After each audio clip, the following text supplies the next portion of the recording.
ఆంధ్రప్రదేశ్ రాష్ట్ర రాజకీయాల్లో ఒక వెలుగుతున్నారు మన పవన్ కళ్యాణ్ గారు. ముఖ్యంగా గతేడాది ఆంధ్రప్రదేశ్ రాష్ట్రంలో జరిగిన సార్వత్రిక ఎన్నికల్లో ఘన విజయం సాధించిన తర్వాత పవన్ కళ్యాణ్ గారి పేరు కేవలం తెలుగు రాష్ట్రాలనే కాకుండా దేశవ్యాప్తంగా మారుమోగుతోంది. పవన్ కళ్యాణ్ గారి గురించి వివిధ రాజకీయ పార్టీ నాయకులు అందరూ స్పందిస్తూ ఉండగా పవన్ కళ్యాణ్ గారి గొప్పతనాన్ని రోజు దేశవ్యాప్తంగా చాటడంలో పవన్ కళ్యాణ్ గారు చేసిన కృషి అంతా ఎంత కాదు. ఇదిలా ఉండగా పవన్ కళ్యాణ్ గారి జనసేన పార్టీ కూడా ఇటీవలే 11 సంవత్సరాలు పూర్తి చేసుకుని 12వ సంవత్సరం అడుగుపెట్టింది. ఇటీవలే పిఠాపురంలో 12వ ఆవిర్భావ సభ నిర్వహించిన విషయం తెలిసిందే.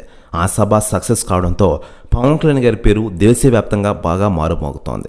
ఇక లేటెస్ట్గా పవన్ కళ్యాణ్ గారి గురించి రాజకీయ నాయకులు కీలక కామెంట్స్ చేస్తూ ఉండగా తాజాగా అలనాటి హీరోయిన్ విజయశాంతి గారు సంచలన వ్యాఖ్యలు చేశారట. ఆమె మాట్లాడుతూ పవన్ కళ్యాణ్ గారు గ్రేట్ పర్సన్, కేవలం సామాజిక సేవే కాకుండా హీరోగా మరోవైపు రాజకీయ నాయకుడిగా దూసుకెళ్తున్నారంటే నిజంగానే గ్రేట్ అని చెప్పుకోవాలి.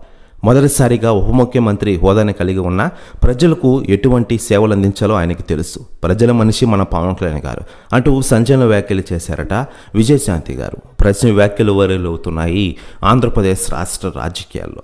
మరోవైపు పవన్ కళ్యాణ్ గారు ప్రస్తుతం హరిహర విరుమలు ఓజీ సినిమాలను కంప్లీట్ చేసే విధంగా బిగ్ ప్లాన్ వేసిన విషయం మనకందరికీ తెలిసిందే.